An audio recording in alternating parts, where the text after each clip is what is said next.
Of all the people on Cannery Row, Doc is probably the best known. He makes as good a living as he needs by collecting marine animals and selling them to colleges and museums.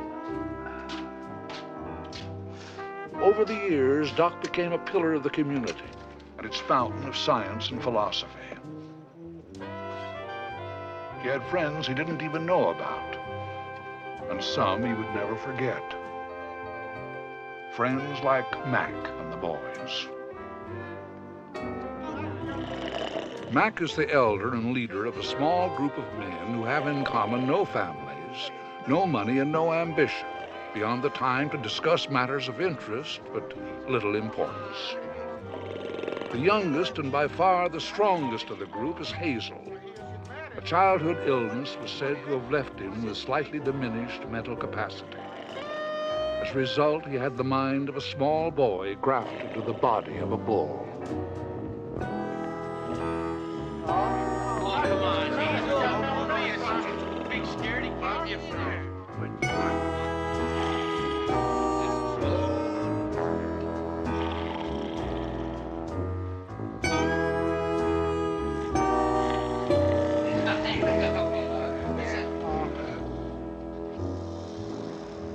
Hey, Mac. What is it, Hazel? Mac, last night you said you was gonna lead us in some exercise. And you said we was getting all out of shape and living this high on the hog. I said that? Yeah, that's right. That's right, Mac. Yeah. Jesus, I must have been drunk as hell. Well, come on, Mac. We waiting on you. Here we go. Come on, Mac. I'm ready. Okay, Mac. All right. You ready? Yeah, let's get going. Touch your toe. Swing your hips. Jump it, Jack. Good. Damn. Oh. Hey, Mac. I got to go to La Jolla for a couple of days. Feed the mice for me, will you? There's cold beer in the refrigerator if you want some. Well, don't worry about the mice, Doc. Me and the boys will take care of it. Okay. Doc's a hell of a guy, you know? Give me any of these guys. A hell of a guy. We ought to do something nice for him sometime. Yet despite the esteem in which he was held, Doc was not fully content. Lately, he'd been afflicted with a gnawing restlessness, a sense of something unfulfilled. And so he'd planned a collecting trip, hoping the way a man will to smother his unease with activity.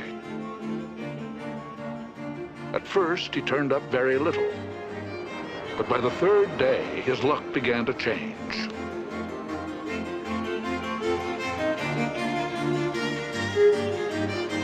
Under the boulders of the intertidal zone, he found 8 baby octopi. It was a little bonanza for him if he could keep them alive.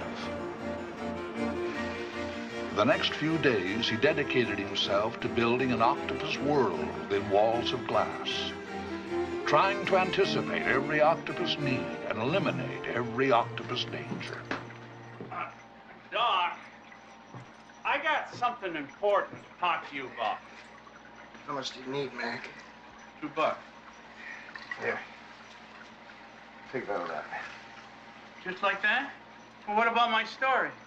What story? Well, I had this story about why I needed $2, but you didn't give me a chance to do it. You don't need a story, Mac.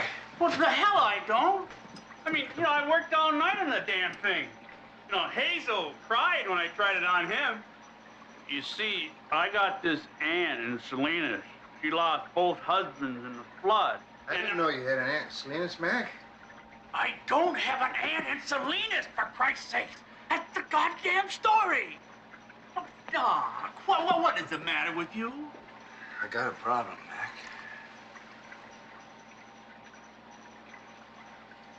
How in the hell am I going to light them? Like what? The octopi. The octopi are afraid of light. Now, how in the hell am I going to get enough light in there without driving them undercover? Why don't you just give up? Oh, man, wait a minute. Octopi are fascinating creatures. You see, they have emotional states that are roughly like our own. They'll show fear, anger, excitement, all by color changes in their bodies. I'll be damned. Unfortunately, I'm gonna need a wide-angle binocular scope. A what? Binocular scope. Binoculars. Even if I do get the light right, how am I gonna... Doc, look at me, Doc. It's me, Mac, your friend. Now, what's been wrong with you the past couple of days? This is the 5th time you've redone this tank. Oh, I'm all right, Mac. Really. I just need to do something different for a change. Something of value, maybe. Well, what the hell for? You ain't done nothing up to now. Nobody's complaining. Well, that's just the point, Mac. A man ought to make a mark, even if it's a scribble, shouldn't he? Hell, every year, you know, I go up to the Congress of Marine Biologists in San Francisco. So every year, I gotta listen to a bunch of goddamn guys reciting papers and all the dandy stuff they know. Well, hell, this year, they're gonna sit through a paper of my own for a change. I know these animals as well as anybody.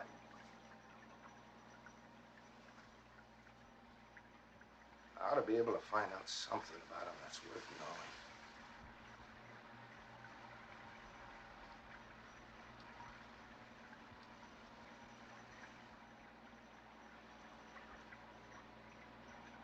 I think I'll call my paper Symptoms in some cephalopoda approximating apoplexy.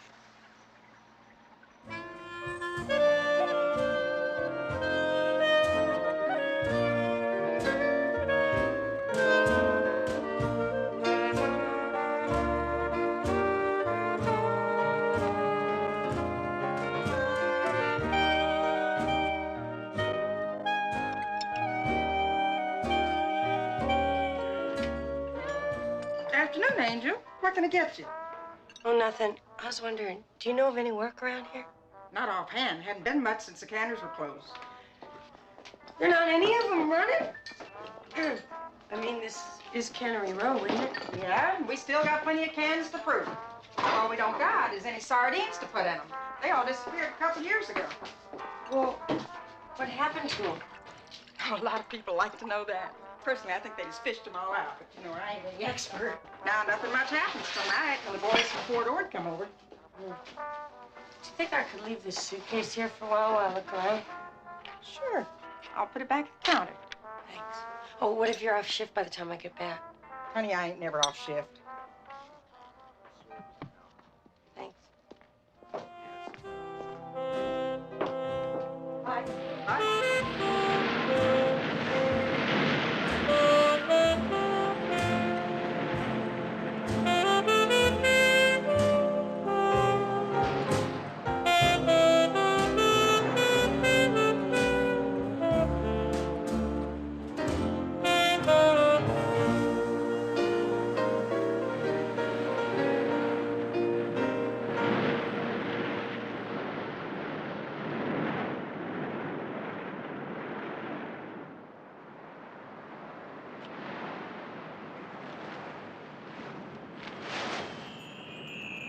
Would you like some salami with that? I'm sorry. I didn't know this was your bag. Oh, it's all right. You're welcome to anything in it. We've had a rotten day. What makes you say that? I can't help it. I'm a seer. It's my business to know these things. I live alone. I listen to the sound of the waves at night. Follow the moon through the pines, and in the depth of my solitude, I see a vision. Anyone would. Is there anything I can help you with? I guess you just expect me to believe all this. Oh, I don't expect anything. I don't need anything. My friends above provide me with food and lodging. After you've had something to eat, come on in for a swim. It'll make you feel better. No, thanks. I've got to be going. Besides, I don't even know how to swim. I don't either. Just going up to my chest. So long. So long.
I'd like to speak with the manager, please.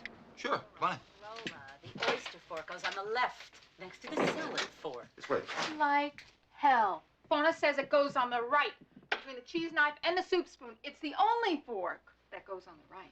If you knew about anything, dearie, you would know that a table is set with the fork always on the left, never on the right. I'm telling you that this fork goes on the right, and I know something about anything. So there. Just who do you think you're talking Excuse me, to? Fauna. I've been through this, Sylvia. There's a girl here to see you. Times have I been through it say what you want. Fauna, even No, the she just wants to see the manager. That's why Okay, nobody knows Kelly. it. Fauna, I don't have much time, but sorry for you. send her Boy, in. look at that crack. Okay, go on in. Name's Suzy DeSoto. Sit down, Susie. I'll be with you in a minute. Who are you to say what belongs in this house or not?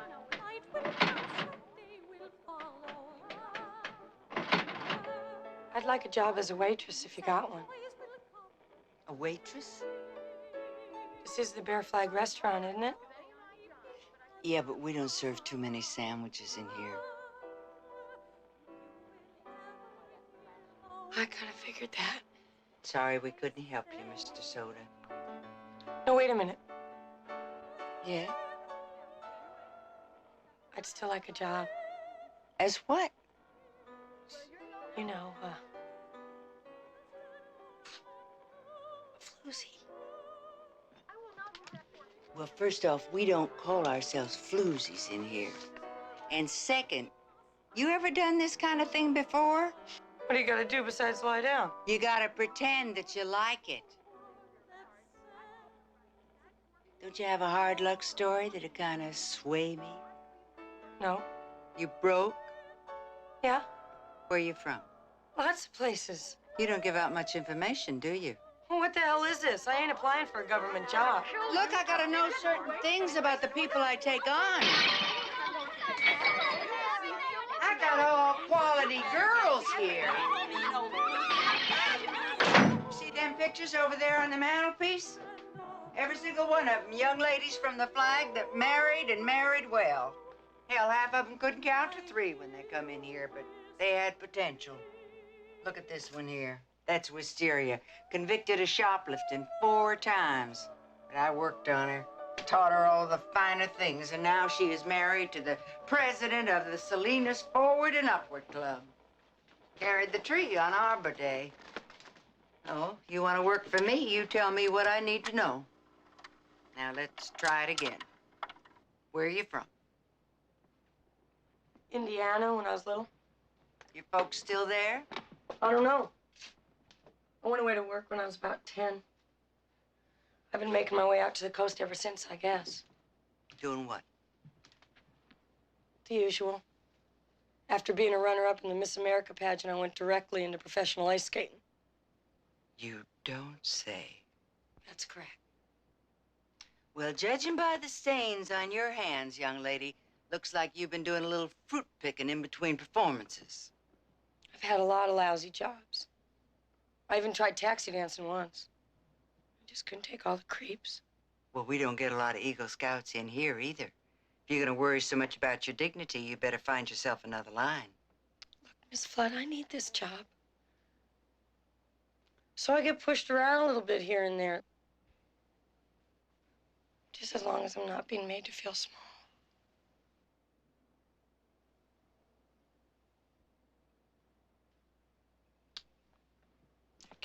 Winnie's going back east next week. You can take her spot till she gets back. Thank you, Miss I can't guarantee much after that.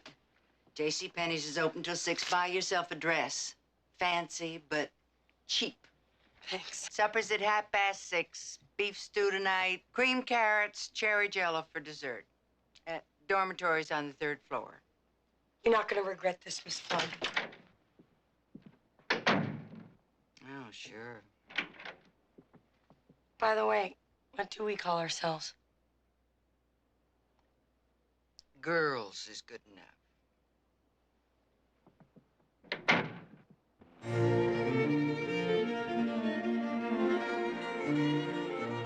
Doc plunged into his octopus studies with all the professional dedication he could muster. He prodded them, injected various chemicals into their water, and generally did everything he could to get the little buggers to react. Unfortunately, the conclusions to be drawn from all this were slow in coming.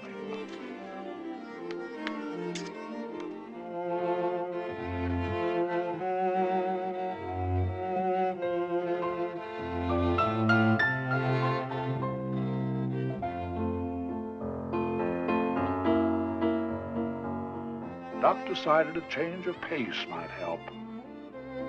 Because it was Wednesday night, he knew where Ellen Sedgwick would be.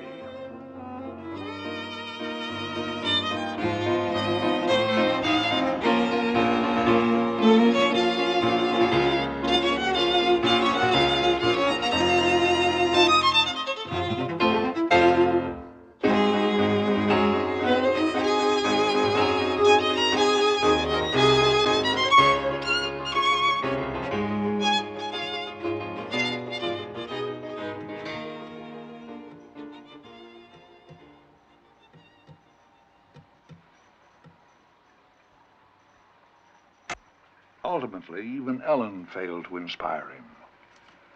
But Doc knew he was onto something.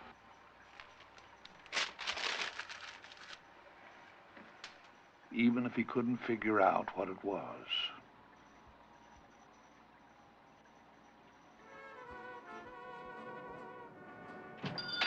Hi, Joseph and Mary. Hi, Juana. Let's see now. I need some yellow pads, a box of pencils, number 2 lead, and a bottle of blackberry brandy. You still doing that astrology thing? Oh, hell yeah. Hazel wants me to do a chart on him. Ever since the Star said the Jones was going to marry Lana Turner, everybody on the row wants their chart done. I have to go to the other counter for your brandy. Yeah, take your time.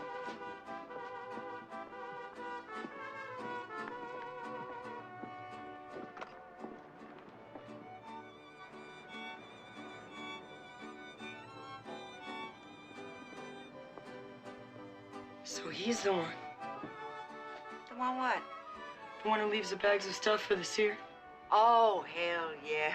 Doc's been doing that 10, 15 years now.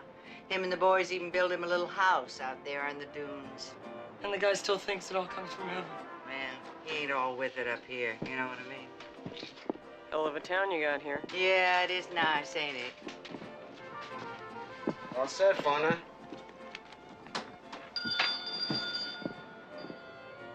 Hi, Doc. Morning, Fauna. Hey, Jim. How about a couple cold ones back on the ice? You got it, Doc. All right.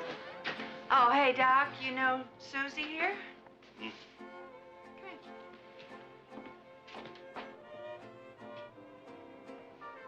How do you do? Well, how do you do? Suzy just starting at the Bear Flag. All right.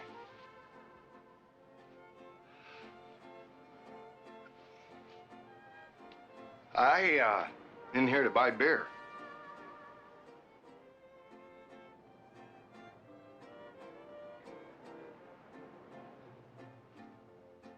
Budweiser?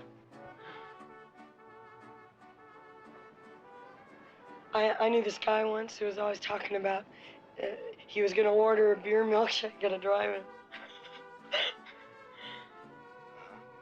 Huh. He never did. He was chicken.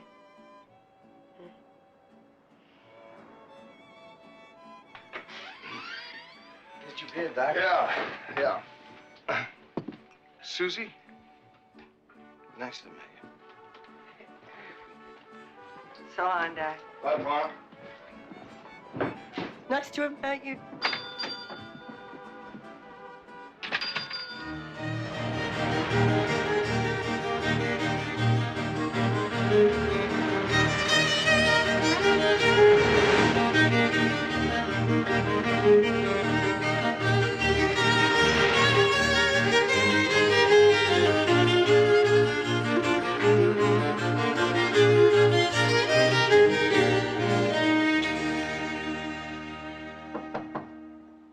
Man.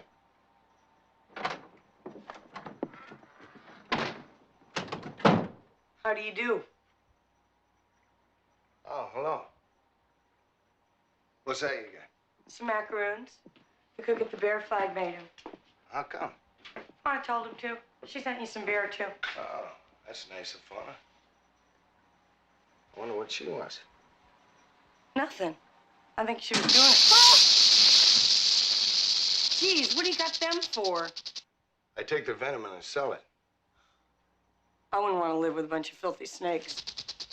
Oh, wait a minute. Snakes are cleaner than people. They even shed their skin. Why would you call them filthy? You want to know why? Yeah. Because you ran Fauna down. Oh, now, wait a minute. I did not run Fauna down. You said she was doing it to get something out of you, and she just done it to be nice. Oh, I see. That's why you call snakes filthy. Mm-hmm. Listen, Fauna is one of my best friends. So why don't we just have a beer and make peace, okay? Okay. Sit down. Yes, it's okay. Here.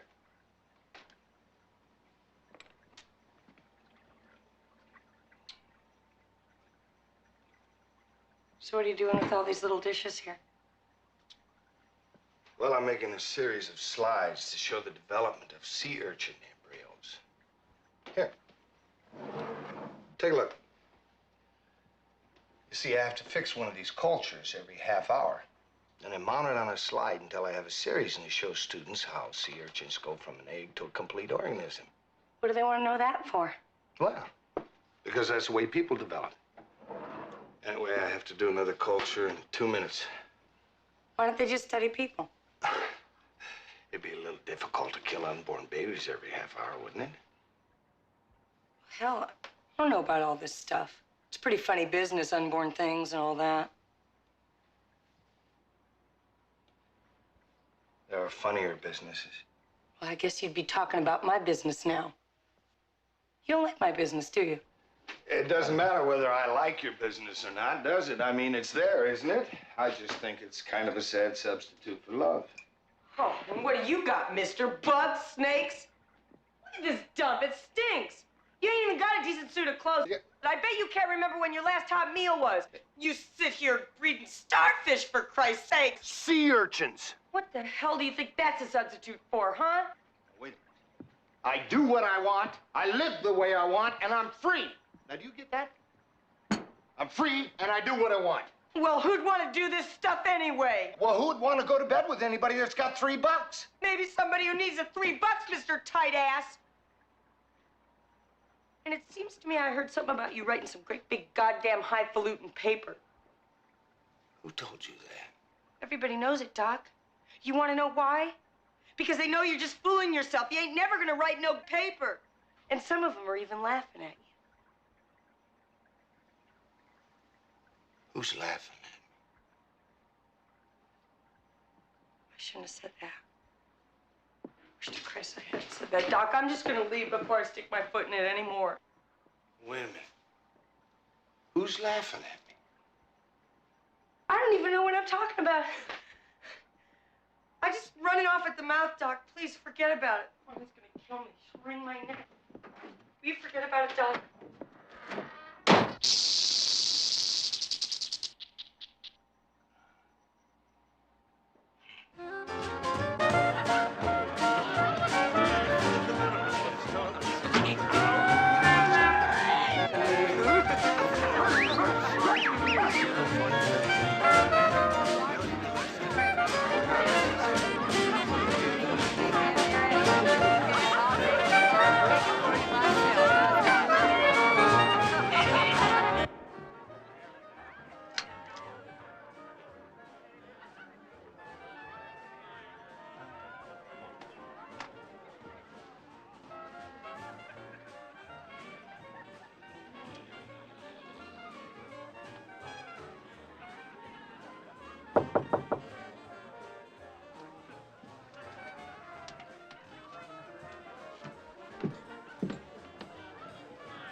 Hi, I'm Suzy DeSoto. How you doing, DeSoto?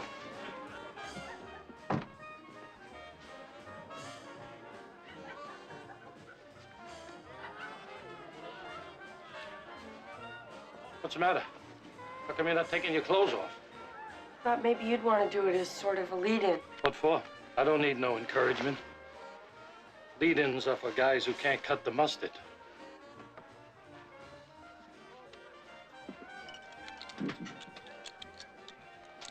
As long as I got this on, what do you think of it?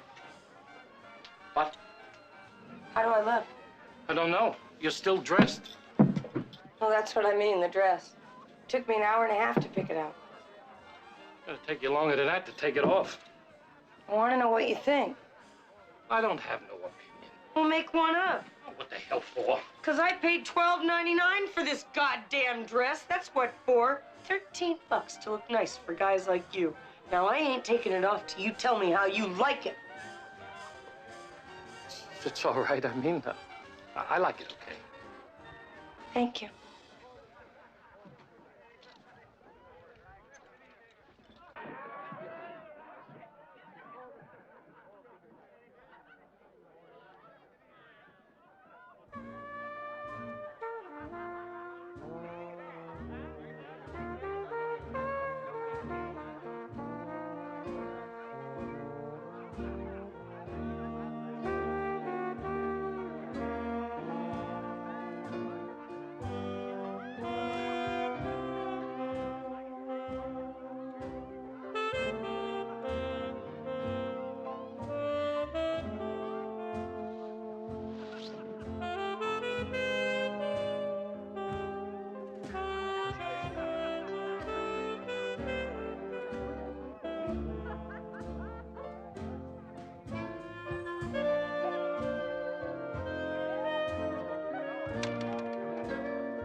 Susie?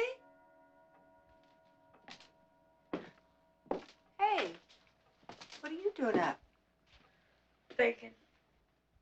About what? Doc. Yeah, what about him? I just don't understand what a man like him is doing here. Maybe he likes it. Oh, I know that, Fauna, but he don't need it. I mean, he can make a good living anywhere.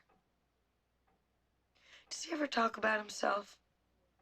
You know, like where he comes from and stuff like that. Well, sometimes he mentions little things here and there. I know he played some baseball once.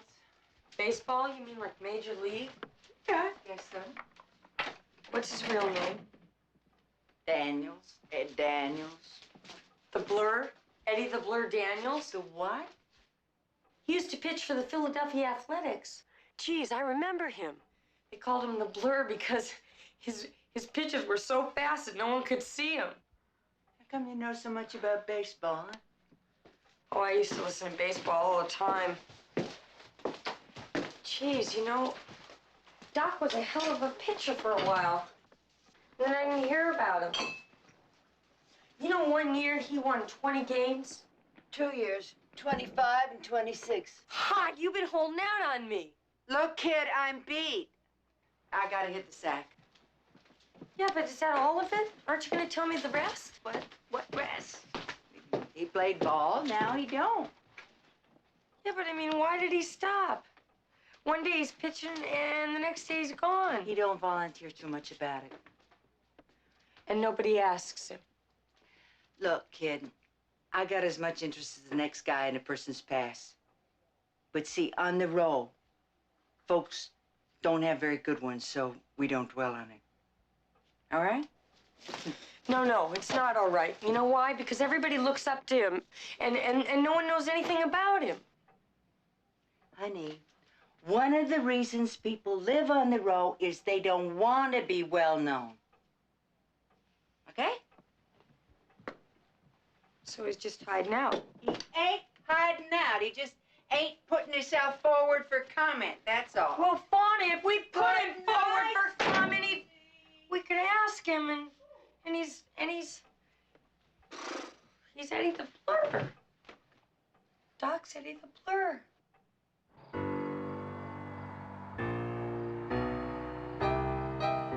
After an hour or so, Doc was tired of driving.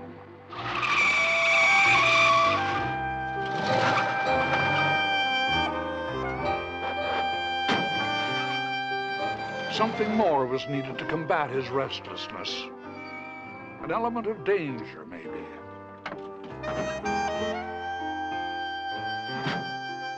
Because he could find no one to get in a fight with, he did the next best thing.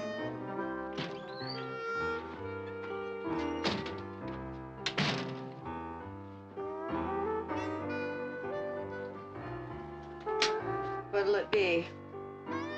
A beer milkshake. A beer milkshake? That's right. Use vanilla ice cream and a half a bottle of beer.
Did I make it right?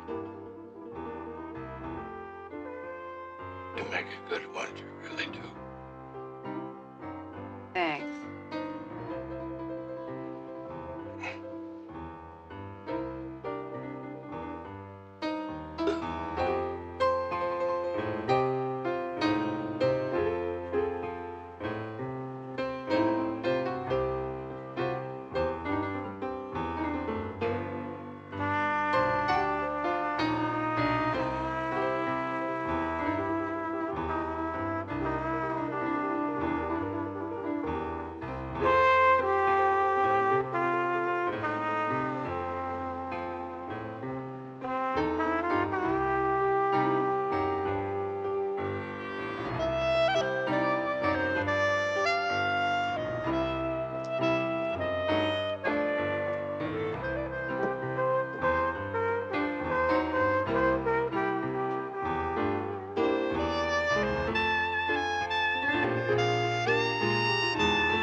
Tell me, Doc, what'd you think of the kid yesterday? Suzy? She really threw the book at me. Somehow I don't see her working in the bear flat. Would it do you any harm to make a play for Suzy the way you do with them other dames you take out? See, Doc, the way I figure it is, if you was to make a pitch for her like she was a real lady, she might start believing it herself. Well, what good's that gonna do? Might get her the hell out of the bare flag. Might be she wouldn't want to congregate with no more floozies. Might take up typewriting or telephone operating. I could stop losing money on her. Well, what about me, Fauna? What the hell am I gonna do with her? Hell, Doc, you don't marry them other dames, do you? Now, see, once she gets her confidence up, she'll just take a quick powder. I don't know, Fauna. Seems a little far-fetched. You don't have to make no pass. Just be nice to her. I'll have to think about it.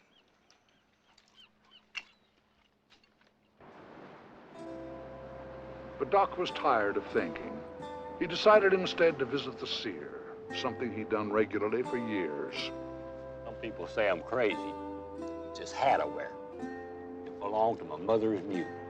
Told me as long as I wear this hat, nothing bad would ever happen to me. Well, it must be nice to have a guardian mule. Say, what do you think of octopi? Moody. Very moody. Doesn't take much to upset him. I wish you could ask him why sometime. You seem to have a gift of gab on animals. I did ask him one.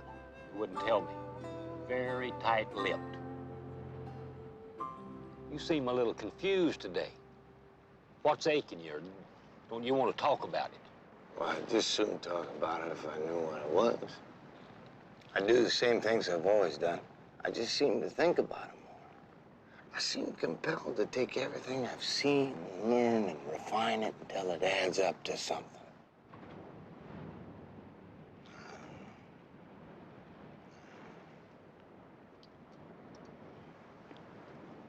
Maybe you're not ready.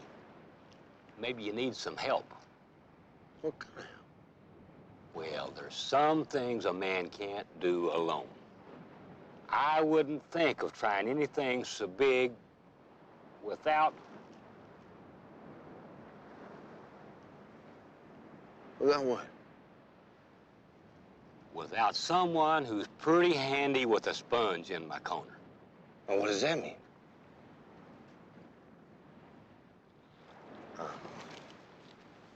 I'm sorry. Forget I asked that question, all right? Just forget I asked that. It's time I go watch the sunset now. I wouldn't be much of a seer if I didn't do that. Yeah. I've even come to think that it wouldn't go down without me.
Look, I wanted to tell you about the other night. I wanted to apologize, and I didn't have the time. I didn't mean most of that stuff. There's no need to apologize, because you were right about some things. No, but I was just doing that to get back at you, because I thought you were running me down for being a floozy. Hey, what difference does it make where the truth comes from as long as it's the truth, huh? Meaning what? That I am a floozy? No, I didn't mean that. What then? I didn't mean... What the hell is that you got on? It's costume night, and Fauna made me Little Bo Peep. I guess some guys think it's racy or something. Little Bo Peep? Well, Doc, was this or a nun, and I ain't gonna be no nun. I don't believe in it. Somehow these fine moral distinctions escape me. You're the one making the distinctions. I'm just trying to make a living. Yeah, and it doesn't matter what kind of living you make. Don't start lecturing me, Doc. What has your goddamn distinctions gotten you? You got a wife? No. You got a girl? No. I got all the women I need. Oh, like that dame with the fur coat at your place the other night. How'd she like your bugs? Hey, she liked my bugs fine. Oh, peachy, then how come you can't admit to anyone that used to be a baseball player? How does that fit in?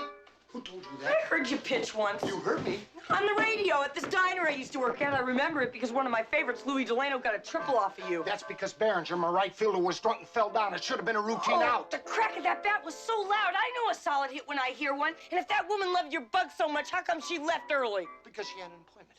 At 11 o'clock at night, Doc? She's got a busy schedule. Hell, I'd have been embarrassed to run out a hit like that. Oh, it did bounce off the wall, Doc? Yeah, after Behringer got up and kicked it.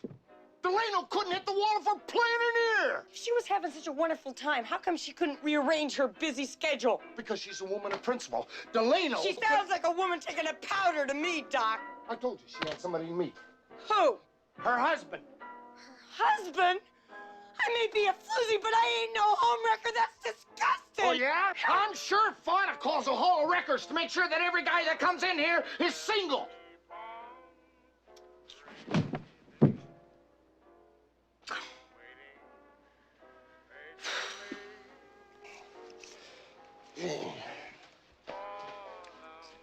Jesus, Louis Delano. How could you get a man like that to be your hero? I don't know, Doc. Look, every time I talk to you, I get more confused. I like you just fine when you're not around.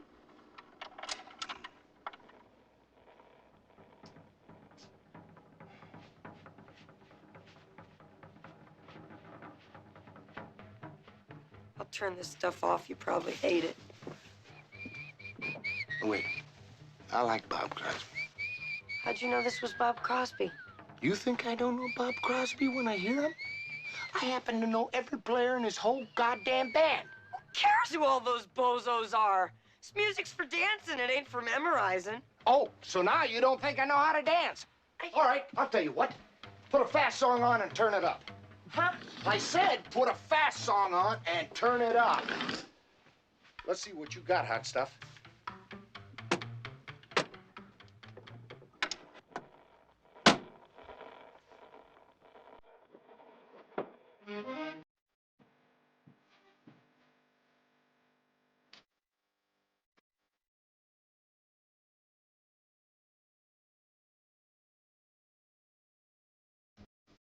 Slow down, Doc. Wearing me out.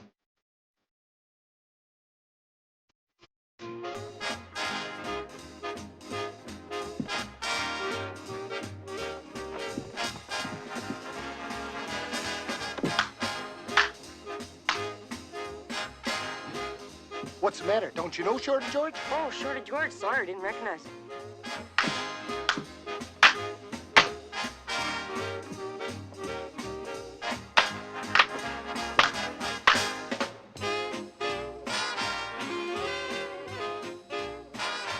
You know sidecars? It'll come to me. How about a little pecking? Hey, no sweat.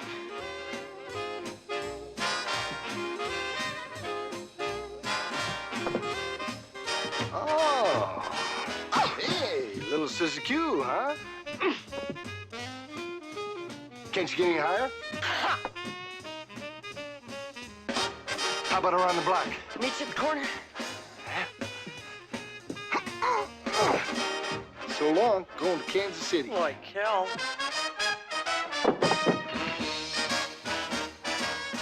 What the hell was that? I call it an over the rainbow. I knew you wouldn't be able to do it. Why didn't you tell me you're gonna do it with the rainbow? Wouldn't have made no difference, Doc. Scared to try that again? Shaking in my boots. And try it again they did.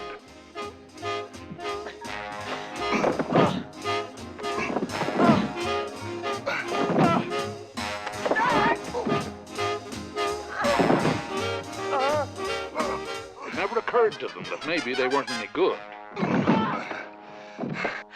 You bridged too early. Otherwise, we'd have had it. So they decided to give it one more try.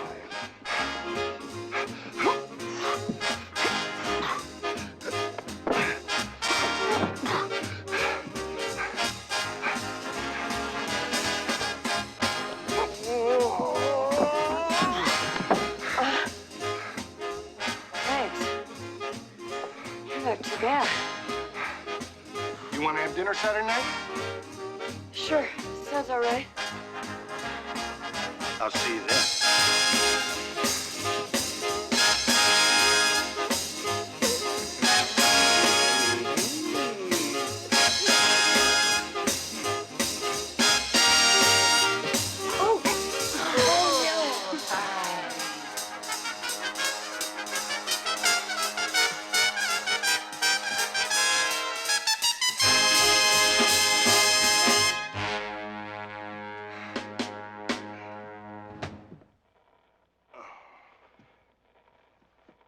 Okay, now watch this shot. The events of the previous night were a hot topic of conversation at the local country club.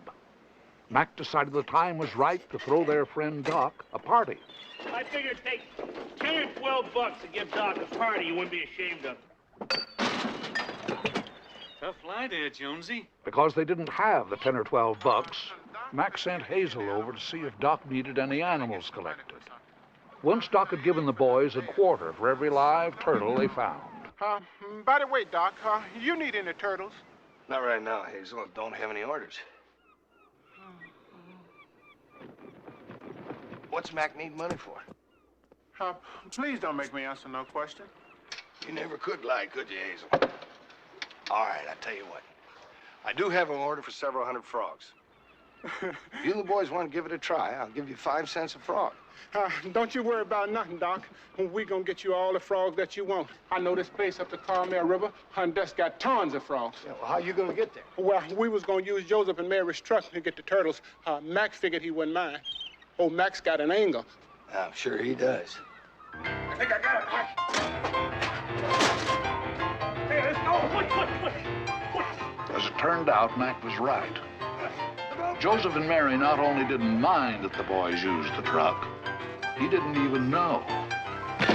The Great Frog Expedition was definitely in business.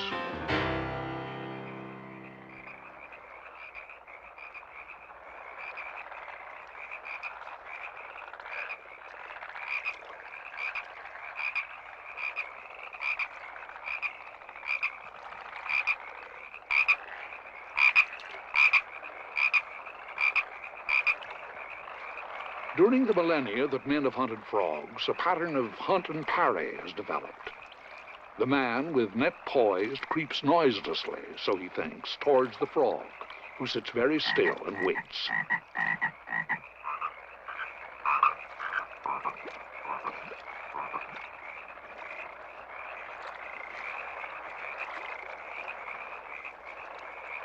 The rules of the game require the frog to bide his time until the final flicker of a second when the net is descending, and then jump into the water, swim to the bottom, and wait for things to blow over.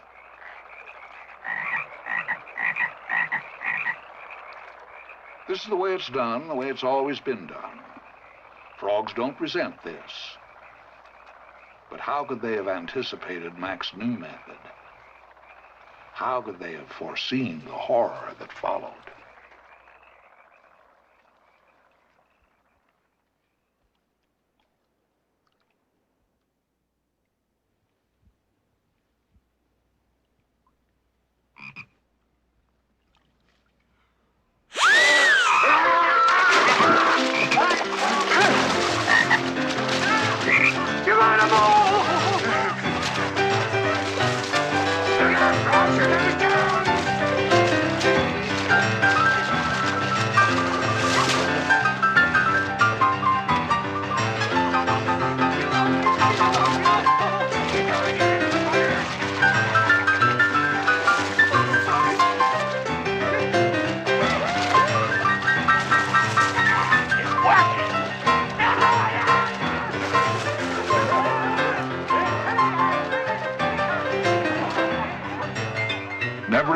dark history had such a roundup taken place.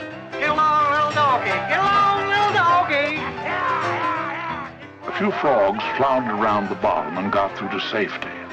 But the majority decided to leave this pond forever, to find a new home where this kind of thing didn't happen. And that was their undoing.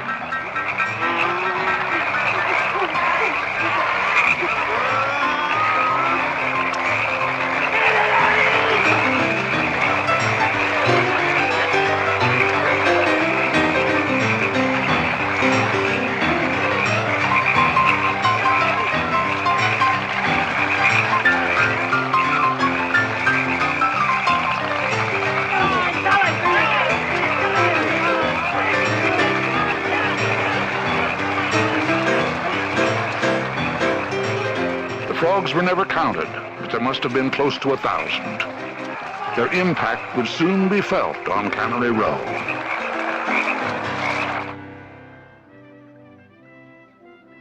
I never seen you in a jacket before, Doc. You look real sharp, though. You're gonna be a killer in that. Nah, it's too much. She's probably gonna show him one of those little day outfits and make me look like a fool. Besides, I don't want her to get the wrong idea like I'm trying to impress her or something. She's a hooker. What do I want to impress her for? Susie, girl, if I was your age, with your face and shape and what I know, wouldn't be no man safe. I got the know-how, but that's all I got. I'm scared, Fauna. I ain't got the class of a duck. I mean, what are we gonna talk about anyway? I don't know nothing compared to you. You got just as much to talk about as anybody. Ain't nothing gonna go wrong so long as you don't make like you know something you don't. Act like an expert all the time, and sooner or later you fall on your ass. And if he wants to do something nice for you, for God's sake, let him, will you?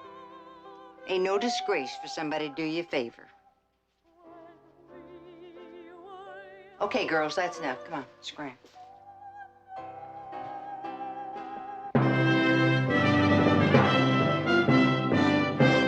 Still too much. What am I putting myself through this for? I'd have wear what I normally wear. So she thinks I'm underdressed. Who cares what she thinks? Look at me, Doc. I'm just sitting here.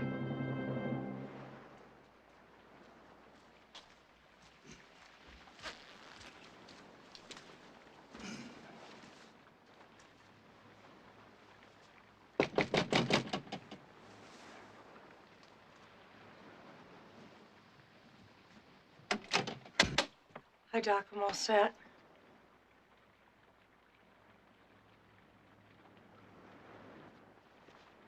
Excuse me. I gotta go make a phone call. I'll be right back.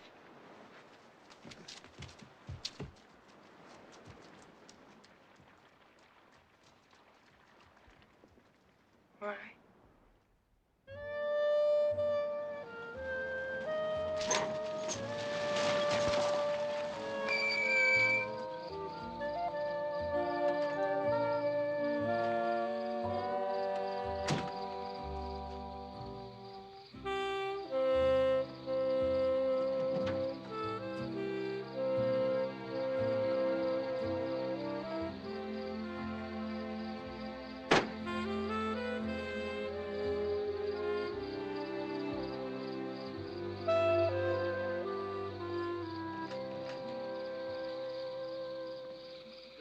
Sonny, good to see you, Doc. Your table's right this way, please. Your secretary called. It's all fixed. The secretary now, Doc? Just part-time.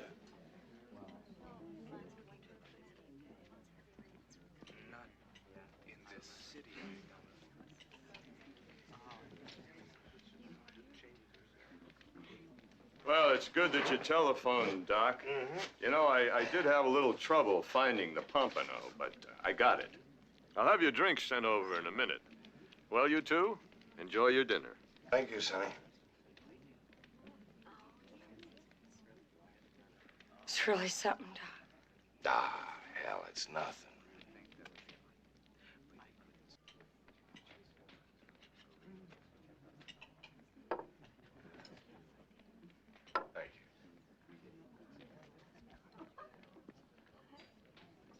glad you came with me tonight. Here's to both of us.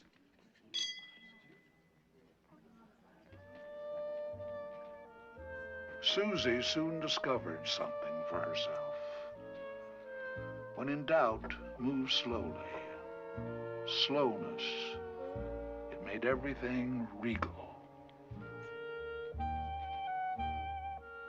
crab required an eating technique she didn't know. She did everything a little behind Doc, and he wasn't aware that she watched every move he made.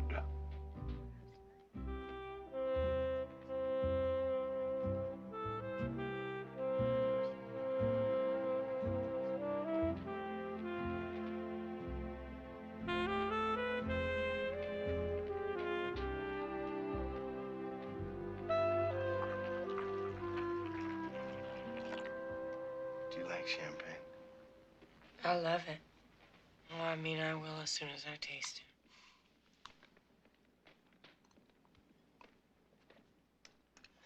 it.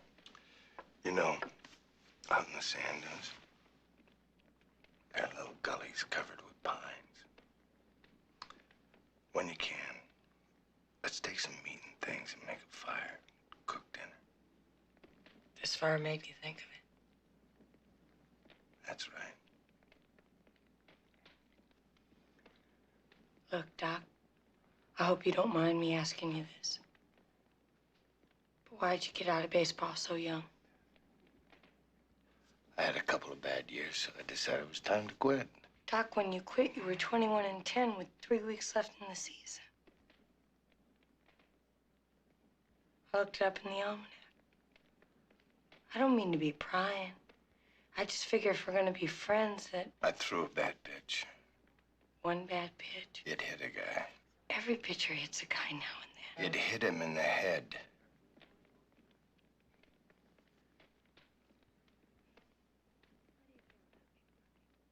At first, I thought I'd killed him. He was in a coma for 2 weeks. He came out of it. But he was never the same after that. You know, I yelled at him, but I don't think he ever saw the ball coming. Yeah, but you didn't mean to hit him. I mean, it was an accident, right? I mean, you shouldn't have had to quit because of that. Oh, my heart wasn't in it anymore. So I decided to get out rather than pitch lousy. That still don't mean you gotta bury Eddie Daniels. It's like he's wanted by the FBI or something. I'm not burying Eddie Daniels, for Christ's sake. I just don't want to be around people who feel sorry for me because they're sure I could have been great. Now they think I play with seashells for a living. Well, I'm sorry I brought all this up. I mean, we were having a good time and all that, and I had to bring all it. No, it's all right. I meant it when I said I was glad you came with me tonight. Yeah?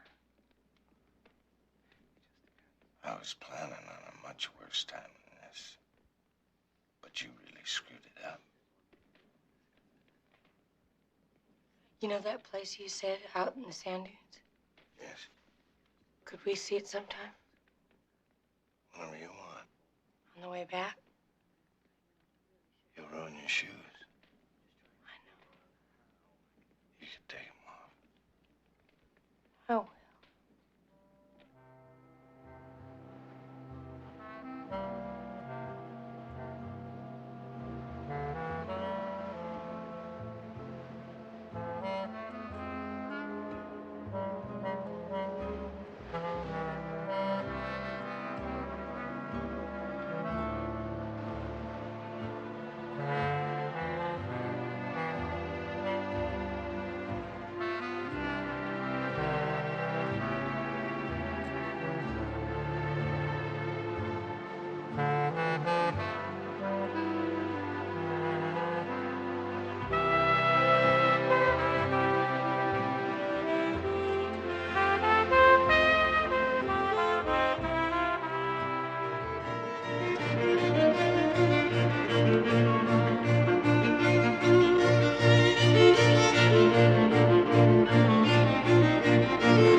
Myself into.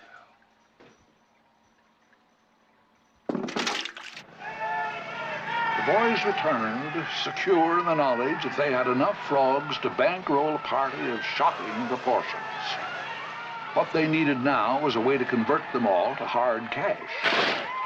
Joseph Mary, you know the doc set the price on frogs at 20 for a buck.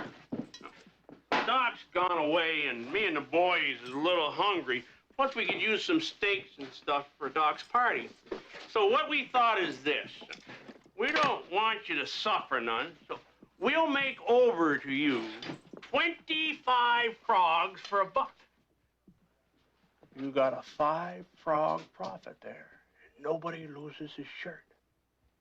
To his own dismay, Joseph and Mary couldn't really find anything wrong with this proposition. Okay, you got a deal. But I don't want no dead frogs. You hear that? After that, business was brisk.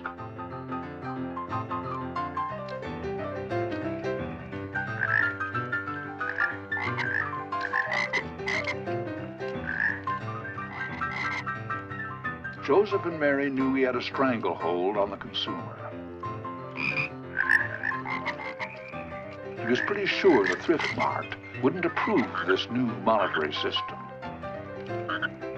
If the boys wanted food on the frog standard, they had to pay Joseph and Mary's price.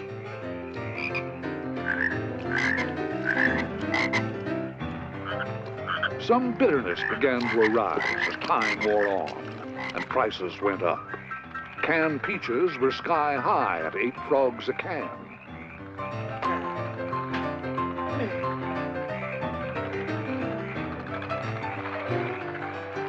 Steak shouldn't have been more than 10 frogs a pound.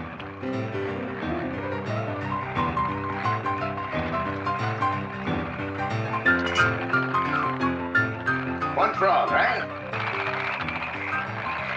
2. Joseph, Mary, I only got 1 frog.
1 more, Colleen. Let's go, baby.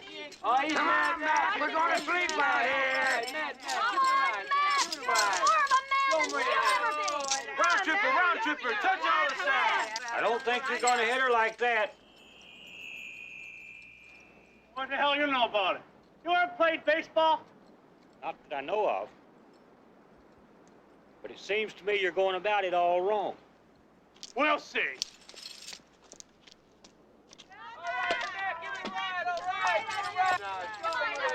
Okay, Mac, big bass knock, Mac, okay.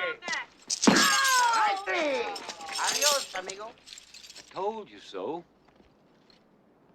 Maybe you'd like to try hitting off her? Well, if you won't believe me otherwise, guess I'll have to.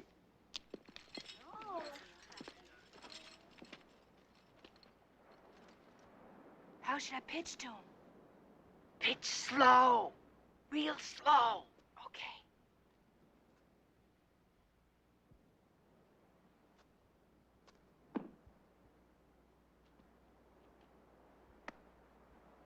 How come you're pitching so slow? I was only trying to make it easy on you. How's he gonna know my advice is any good if you make it easy? All right, you asked for it.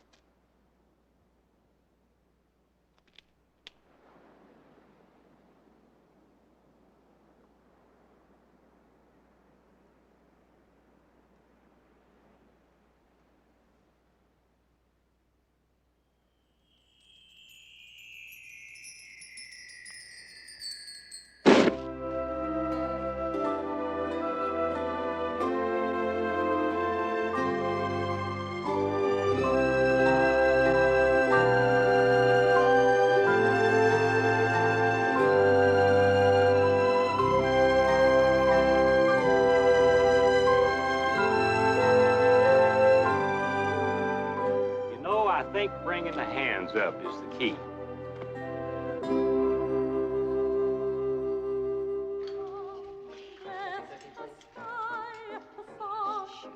In the days since its conception, Mac's party idea had caught on all over the row. A meeting was called the Bear Flag to finalize plans.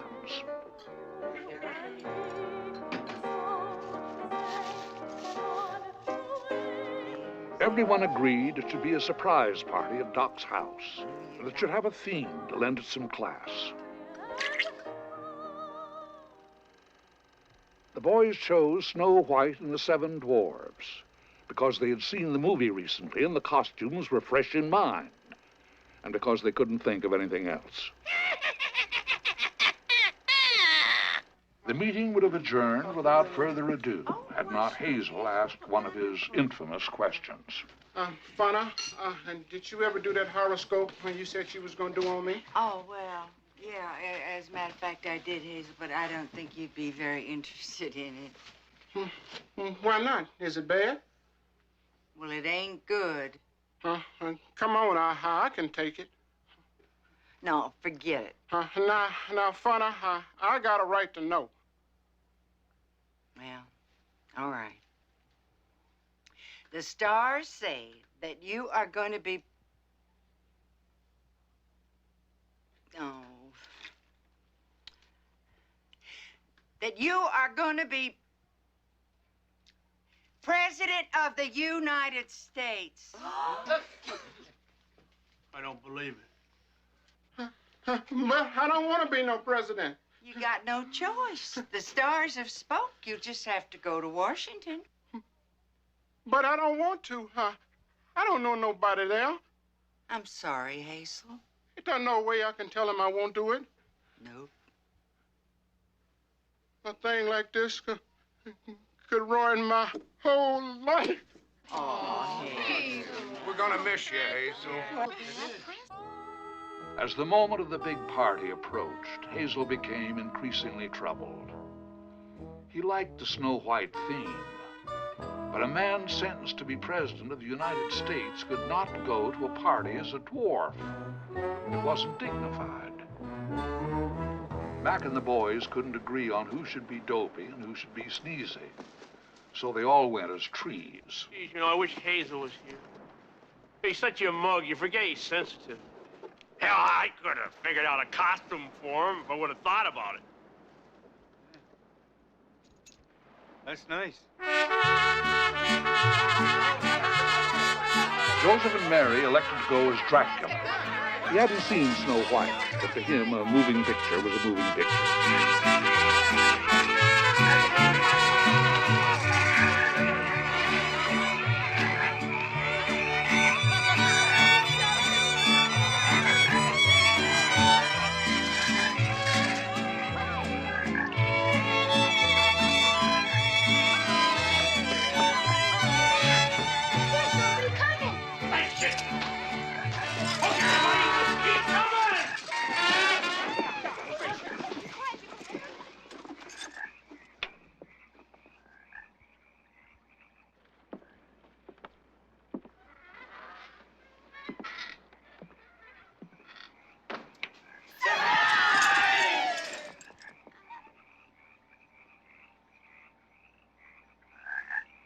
Which dwarf is that?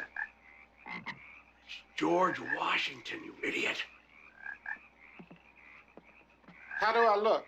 Oh, sweet, Hazel. I couldn't have done better myself. You look swell. Okay, everybody, false alarm. Jonesy, you don't look good as an oak tree. I should wear that. Damn it, Mac. I wanted to be a palm tree anyway.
It's just the way you guys are dressed. Oh, no, don't worry, Doc. It'll all come clear. Hey, Mac! Let's get it going! 1, 2.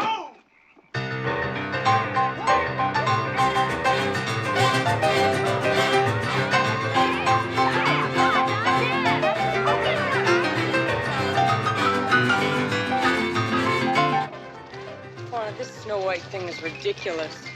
I'm gonna feel like a fool walking in there like this. Just trust me, will ya? I know what goes over in this town.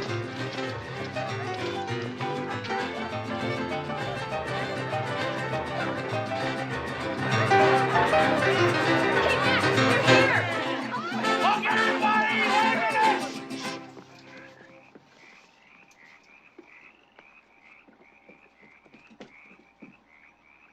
Ladies and gentlemen, I bring you the belle of the ball for whom this party was named for.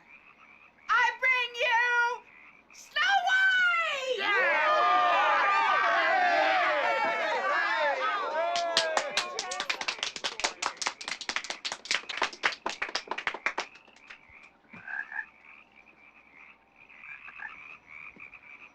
Folks, this being such a happy occasion, what with Doc getting his frogs and all, I figured we might as well just shoot the works and make it a real blowout. Now, in case some of you guys don't know it, Doc and Snow White here are almost sweethearts. There just don't seem to be no stopping them. Now, Doc's got to go up to San Francisco in a couple of days for this convention of guys who do the same stuff he does. I forget what you call it. Anyway, some of us were thinking, wouldn't it be nice if he could take the kid here with him to keep him company and maybe show them jerks up there what kind of material he runs with, yeah? So, me and the boys have rented these two the Ambassador Suite at the Fairmont Hotel for the whole goddamn weekend. Ain't that a pistol? Well, have at it, Doc. Come on, go and get your girl. Well, I don't know, Fauna. I don't know if Suzy would like these people much up there. Yeah. I mean, They're very stuffy. There's a lot of technical jargon. Marine biologists.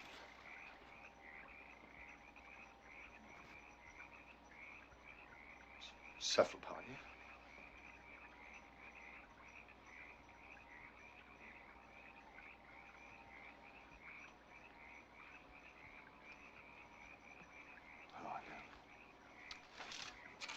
Over and take her hand, you jerk.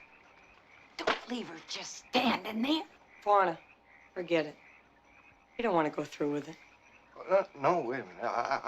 I've been thinking it over, and I accept you. The hell you do?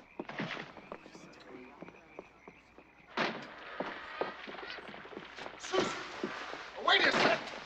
Hey, I'm sorry, really. What can I do to make it up? You can rot dead.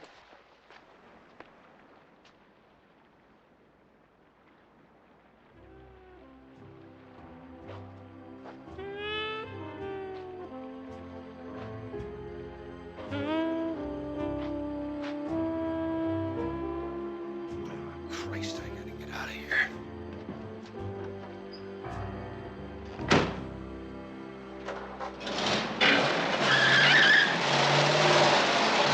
Come on, Joseph, strike up the band! But don't worry, everybody. Doc will bring her back soon.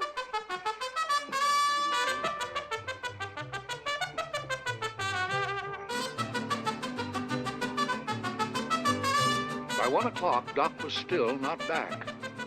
Everyone began to wonder where he was.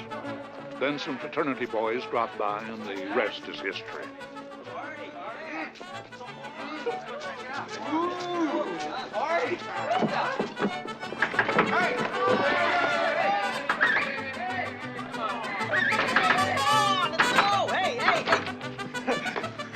Right, will you? Look at this guy. Killing anybody in this place. Hey, buddy, what are you charging here? What do you mean? Now, it's a whorehouse, isn't it? Hey, my friend Doc's house. We're having a party. Hey, that's all right, buddy. We'll settle for a party. This affair looks like it could use a little class. Sure, come on in. We love guys in class. All right. Hey. Get that guy!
Around 2 o'clock, the invaders were finally driven from Doc's place.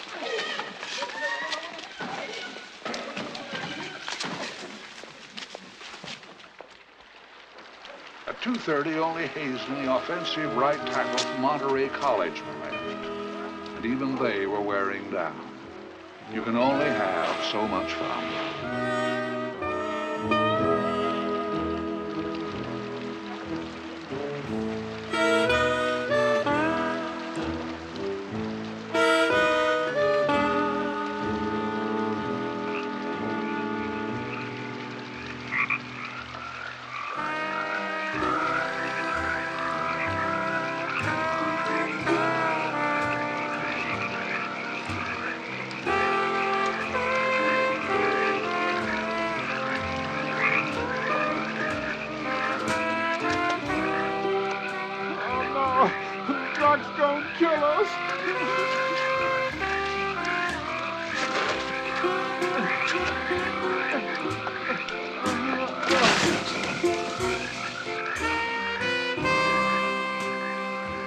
By 2:45, the party was over.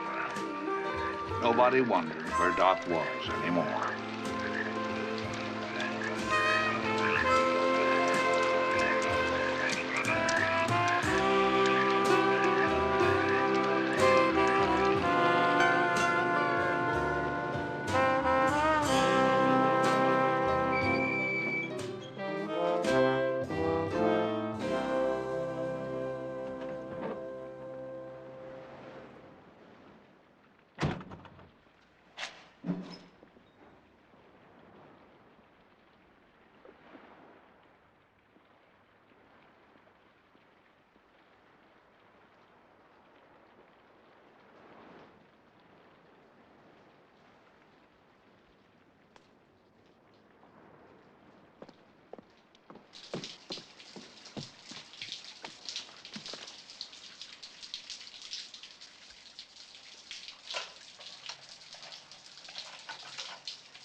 You do this? Doc, I in the book, buddy.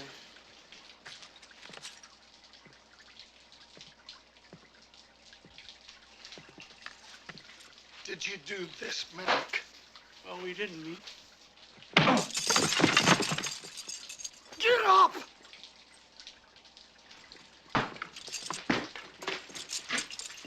Go ahead, Doc. I got it coming. You son of a bitch, Mac.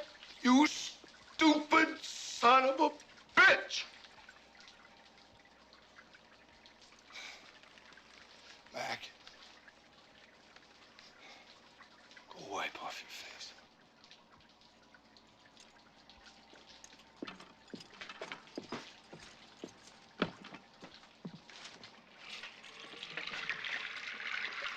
What happened? We kept going with the party. We tried to be back. We got out of hand.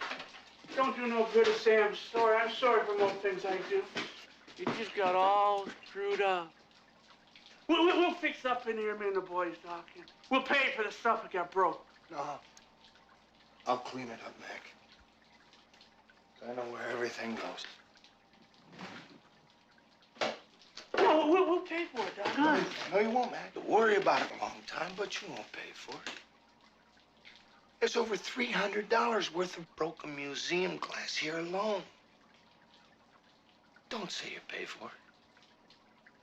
That's just gonna make you feel uneasy. And it might be 2 or 3 years before you forgot about it and felt good again. Then you wouldn't pay for it anyway. Well, we gotta do something. Well, let's just forget about it. I'm over it now.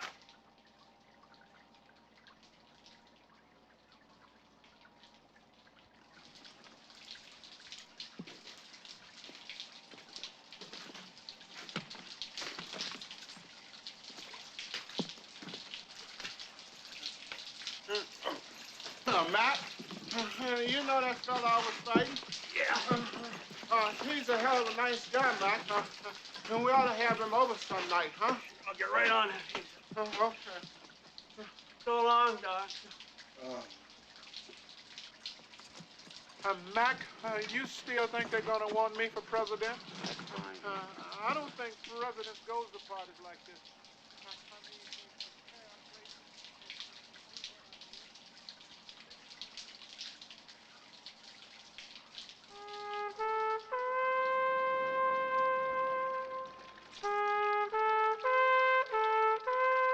Despite Doc's professed forgiveness, a black gloom settled over the row. Doc just holed up in his house, biding time until the spring tide started and he could get some more octopi. It didn't even cross his mind to call Ellen Sedgwick. And then there was Suzy.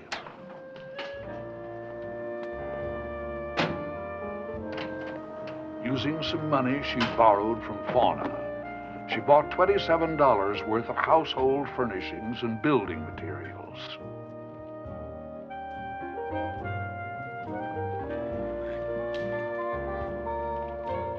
When she moved all this stuff into the Hediondo Cannery's old boiler, everybody assumed she was just going to store it there.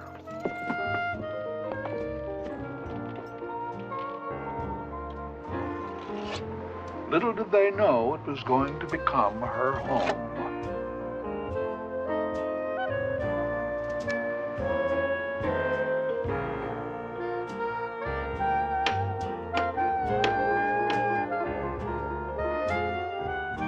At first, no one expected her to stick it out. But when it was learned she'd talked Ella into working at the Golden Poppy for tips and meals, it became obvious that she wasn't going back to the Bear Flag. Fawn had pleaded with her to at least board at the flag, but Suzy was adamant.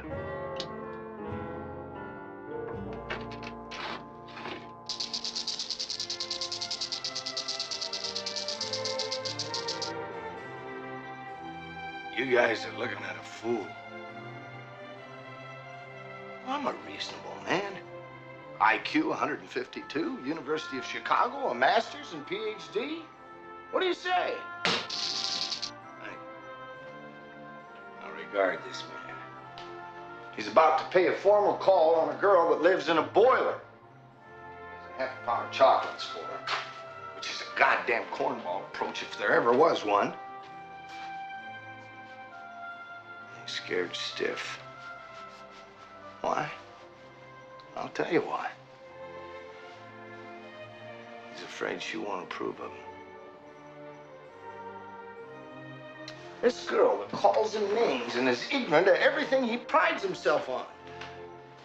How can she spend so much time with me and not know how smart I am? Well, she probably thinks that table she made is good. I think it's mediocre. Don't you?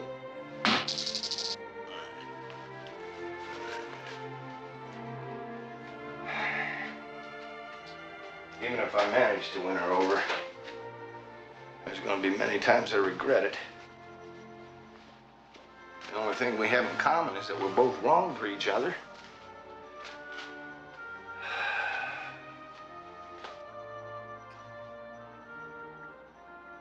But if I let her go, I'll miss her badly. More than I'll ever regret. Oh, I can't listen to you guys anymore. You know something? You don't know your ass about romance. You don't even have an ass. Wish me luck. Thank you.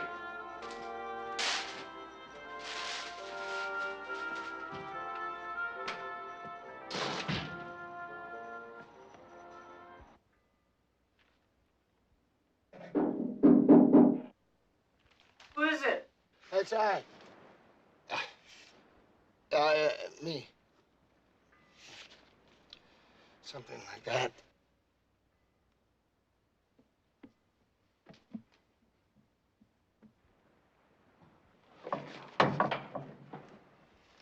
Hey, Doc.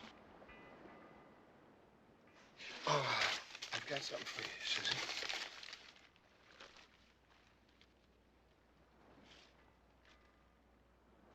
Well, that's nice, yeah. Handsome top beats, huh? How'd you know that's Hanson toffees? Because I'm allergic to them. Suzy, this is a formal call. I was hoping that you might ask me in. Well, there ain't a lot of room in here. Oh, what the hell? Come on in. Watch the time. Yeah. Yeah.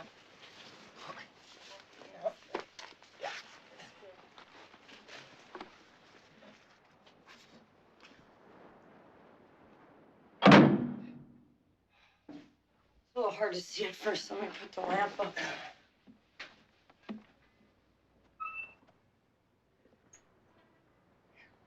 There's this welder. He's over at the Poppy. As soon as he can, he's gonna come here and cut me some windows in the side. You've done a hell of a job. I'm still working on it. Only problem is I don't know how I'm gonna get curtains up on these windows. You know anything that would stick cloth to metal? Duco's pretty good. You might try that. Duco.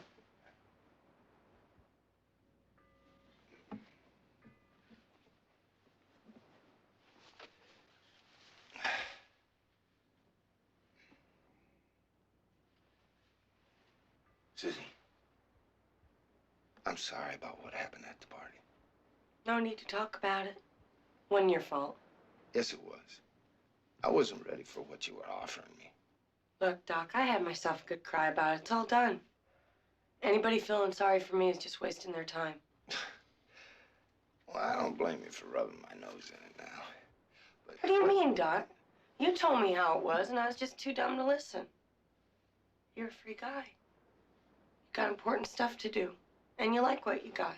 You don't need nobody around to spoil it. Yeah, that's kind of what I said, but I knew it wasn't quite the truth even when I said it. When I saw your face at that party, Doc, it was the truth. You were embarrassed. You didn't want to be associated with somebody like me. You're not gonna forgive me, are you? Nothing to forgive. I'm on my own now, and it don't hurt me no more. In fact, I think it probably helped me.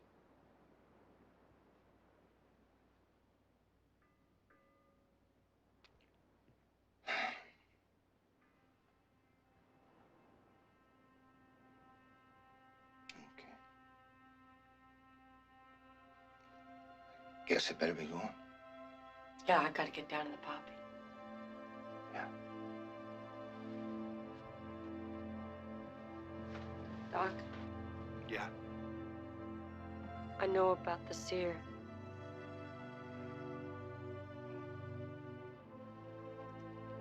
He was Maxie Baker, the guy you hit, huh? Yeah. When I looked him up, it said he was in a mental ward. Yeah, he was, but I had him released to my care. He never made it in there. You got nothing to blame yourself for, Doc. It's just a lousy goddamn accident. He would tell you the same thing if he could. It wasn't your fault, none of it.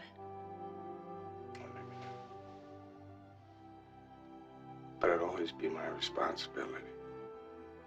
Nothing could change that, not even his forgiveness. Some debts you never can repay.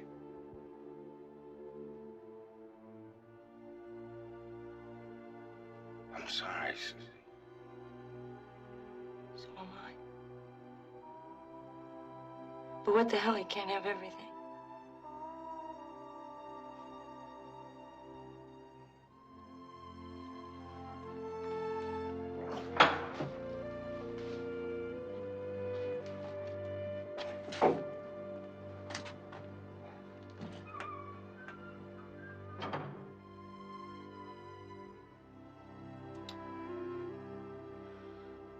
Great, Suzy sure set him straight.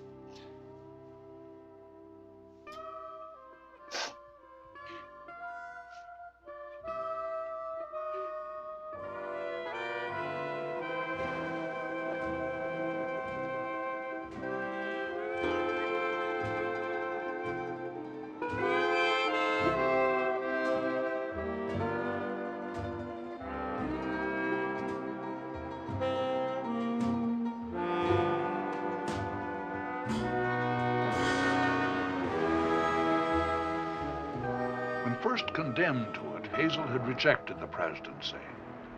But the tragic cast of recent events on the row had made him reconsider. Some sort of leadership was obviously necessary. He began his quest with Suzy.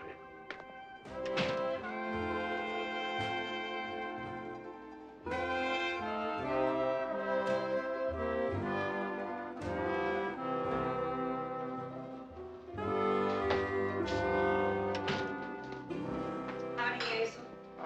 All I got for you this late is coffee. That's okay. I don't want none.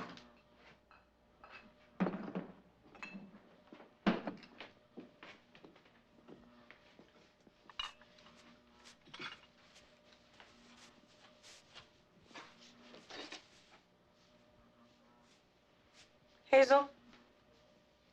What are you doing? I'm just helping you clean up. Say, what do you think is the matter with Doc? How would I know? Well, I gotta do something to help him. He's done everything in the world for me. Once he went character witness for me, and I ain't even got no character. What do you want me for, Hazel? Well, could you go over and sit with him? No.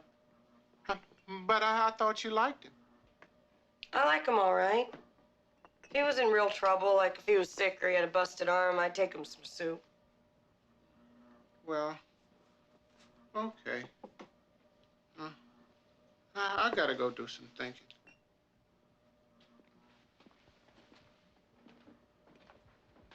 So long, Hayes. So long, Suzy.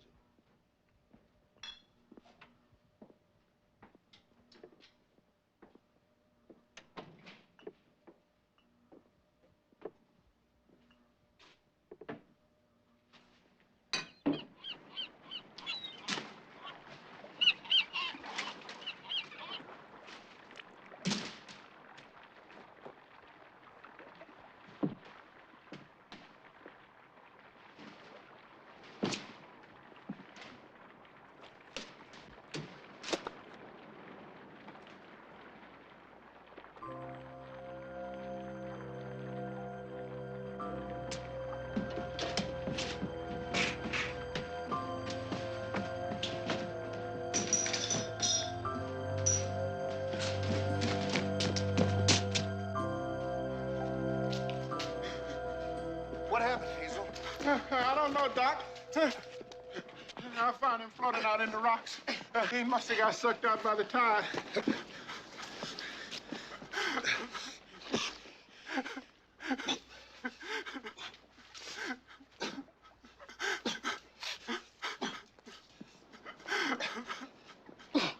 It ain't no use, Doc. No, it's gonna be all right.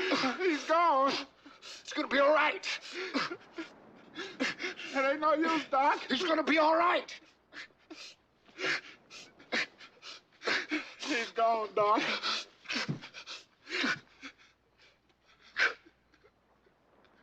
Oh, God. Oh, I know it. Oh, God damn it, I know it.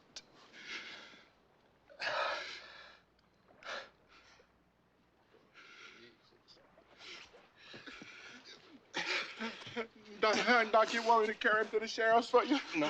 I want to do it myself.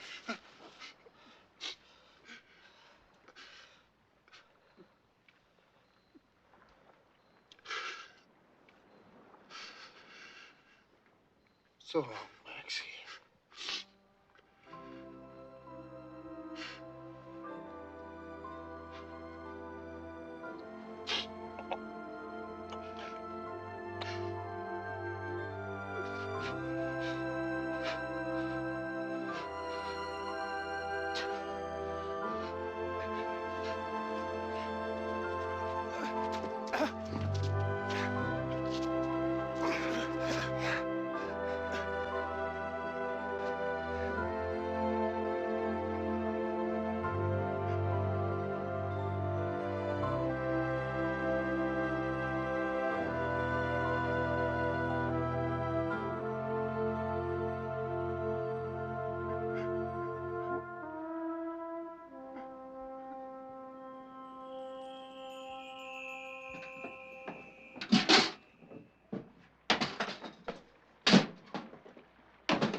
Doc, I'm sorry about all the stuff that's happened.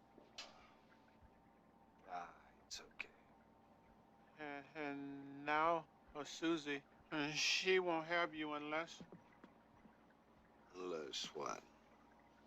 Oh, nothing.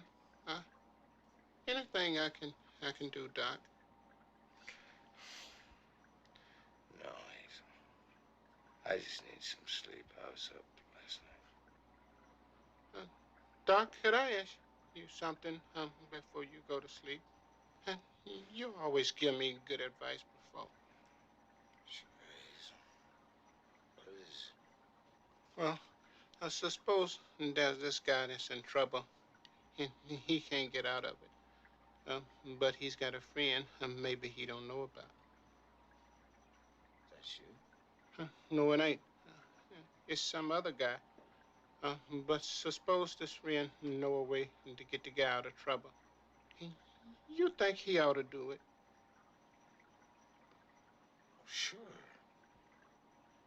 That's what friendship's for. Even if it might hurt like hell? Yeah, I guess so. Doc, I remember the seer told me something once. It was something like, if you're gonna be a true friend to somebody, then you gotta be ready to do hard stuff for him. And you gotta be ready to do stuff that he might not even like you no more for doing.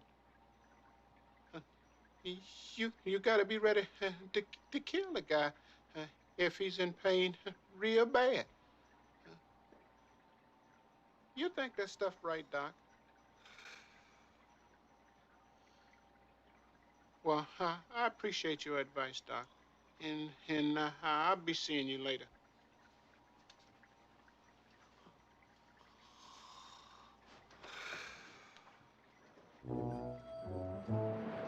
No one knows how greatness comes to a man, but Hazel, after fighting it, denying it, cursing it, everything, finally accepted his greatness as he had the poisoned presidency of the United States.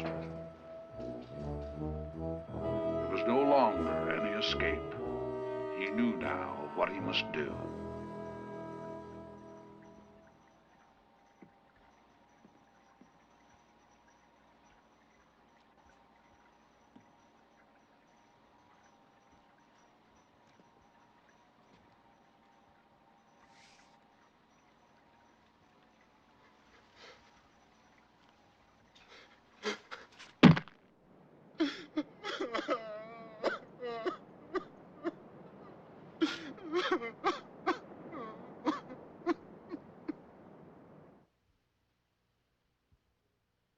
There's nothing I can do. Spring tides or no spring tides, you're gonna have to wear this cast at least 2 months. How in the hell am I gonna go collecting specimens with one arm? I don't know. I'm still waiting to hear how you did this in the first place. I told you, I can't remember. I just woke up with a terrible pain in my arm. And the last thing I remember, I was going for Mac and the boys for help. Suit yourself. Tissue over that break is smashed. Looks like you've been hit with a club. Excuse me, Doc. I gotta go see a guy. Eddie will help you get home, all right? Okay, man. Thanks for bringing me over.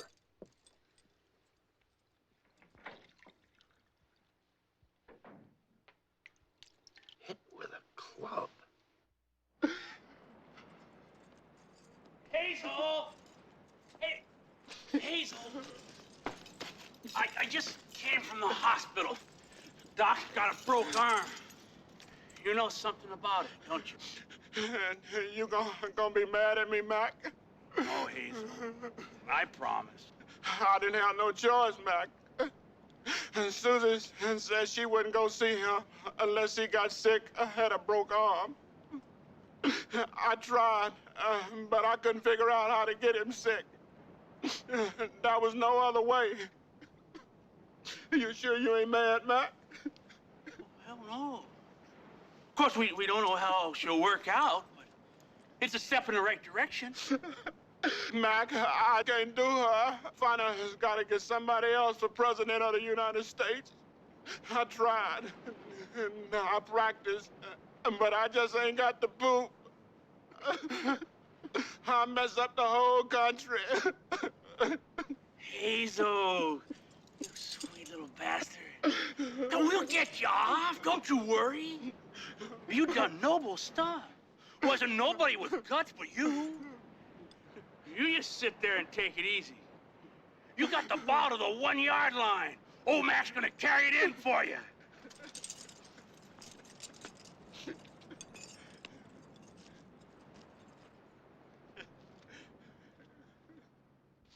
Does it hurt much, Doc? Oh, it hurts a little, Eddie. You know, I wish I could figure out how I did it. I feel like a damn jerk.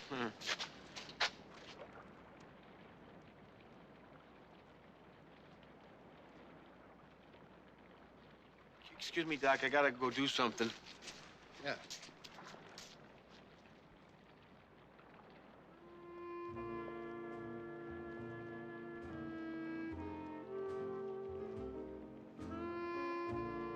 Heard you were hurt. I just thought I'd come over and see if there was anything I could do. Nah, just has to stay in the cast for a couple of months. And it shoots the hell out of spring ties, though. I don't know what I'm gonna do for octopi now. Doc,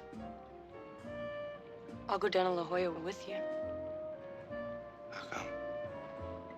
Just because I thought me and you could have a nice time. Are you kidding? Turning over rocks that weigh 50 to 100 pounds? You just tell me what to do and what to look for. But don't make me keep asking you, otherwise I'm gonna get sour on it. All right, but I can't promise you I'll be able to write the paper, even after we've knocked ourselves out to get the octopi. Doesn't make no difference to me. As long as you want me to go, I ain't gonna feel cheated.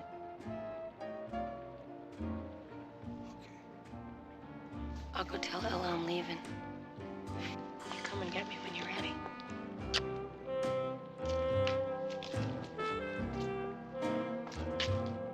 Suzy. I love you. Really? Let me see your eyes.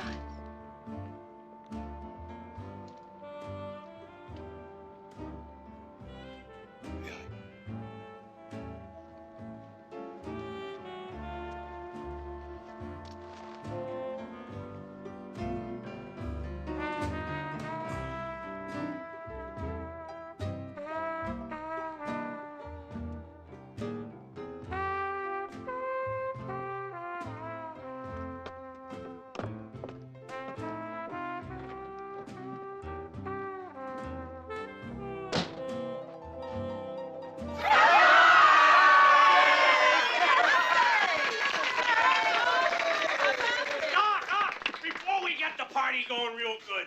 We all got something to give you. Now, I remember once you said you couldn't do your octopus paper because you didn't have the right stuff.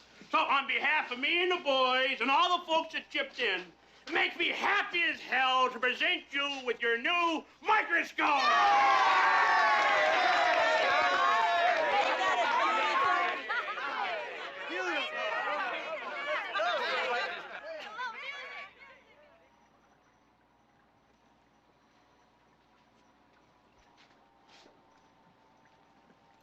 You like it? They're going to bill us. It's beautiful, Mac. It's really beautiful. It's the biggest one in the whole goddamn catalog. So far, we got over $6 collected. I want to thank everybody. Y'all been wonderful friends.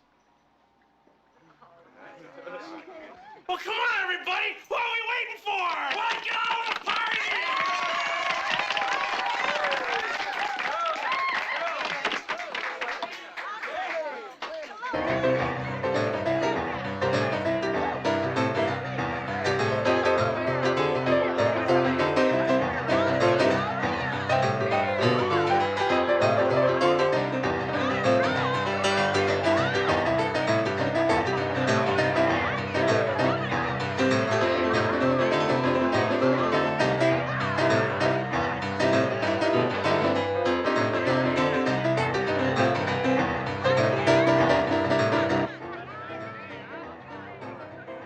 The party didn't slow down until dawn.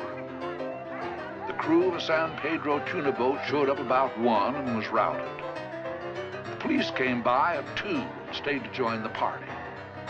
Mac used their squad car to go get more wine. A woman called the police to complain about the noise and couldn't get anybody. The crew of the tuna boat came back about 3 and was welcomed with open arms. The police reported their own car stolen and found it later on the beach.